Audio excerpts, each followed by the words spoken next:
پر کربلا کا میدان ہے، مقام کربلا ہے، کربلا کی سرزمین ہے۔ اللہ اکبر، سارے نوجوان شہید ہو گئے، امام حسین بادشاہ شہید ہو گئے، بچے 6 مہینے کا معصوم بچہ شہید، سب شہید ہو گئے۔ حتیٰ کہ شہید ہی نہیں ہوئے بلکہ ان پہ گھوڑے دوڑ رہے ہیں، ایک ایک لاش پر 10 گھوڑے متعین کر دیے گئے ہیں۔ آپ ذرا غور کیجئے، عورتیں بچی اور ننھے بچے بچے ہیں۔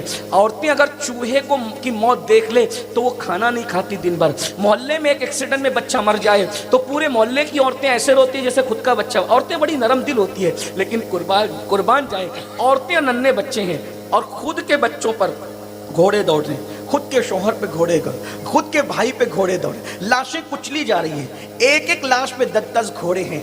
اب جانتے ہیں خیمے جلا دیے گئے، حتیٰ کہ تاریخ میں آتا ہے کہ رسول اللہ کی بیٹیوں کی چادریں تک چھین لی، تاریخ میں ہے، کتابوں میں موجود ہیں۔ آپ غور کیے، رسول اللہ کی شہزادیوں کے سرکار سکینہ کے چہرے پہ تماچے مارے گئے۔ تاریخ ہے حضرت سکینہ کے چہرے پہ تماچے اس لیے مارے گئے کہ جب بالی چھینی جا رہی تھی تو سکینہ شہزادی نے سوچا کہ مسلمان تو یتیموں پہ رحم کرتے ہیں، تو بالی چھیننے والے سے کہا مجھ پہ رحم کرو، میں یتیم ہوں، اور یتیم بھی کوئی معمولی باپ کی بیٹی یتیم نہیں بلکہ میں حسین کی یتیم ہوں۔ تو کہا حسین کی یتیم ہو، تو رحم کرنے کی بجائے تماچے مارے گئے 7 سال کی ننھی شہزادی کو۔ جانتے کیا قیامت ہوگی؟ اللہ اکبر، قیامت صغریٰ بزرگوں نے کہا ایسے میں عصر کا وقت آ گیا، بیویاں رو رہی ہیں، بچے ختم ہو گئے، شہزادے ختم ہو گئے، وہ نوجوان جن سے کل تک خیمے گجگجا رہے تھے، خیمے بھی نہیں، خیمے کے اندر کوئی کچھ بھی نہیں۔ ایسے میں جب عصر کا وقت آیا، شہزادی زینب نے نبی کی بیٹی اور بہووں سے کہا او نبی کے گھر کی بیٹیوں،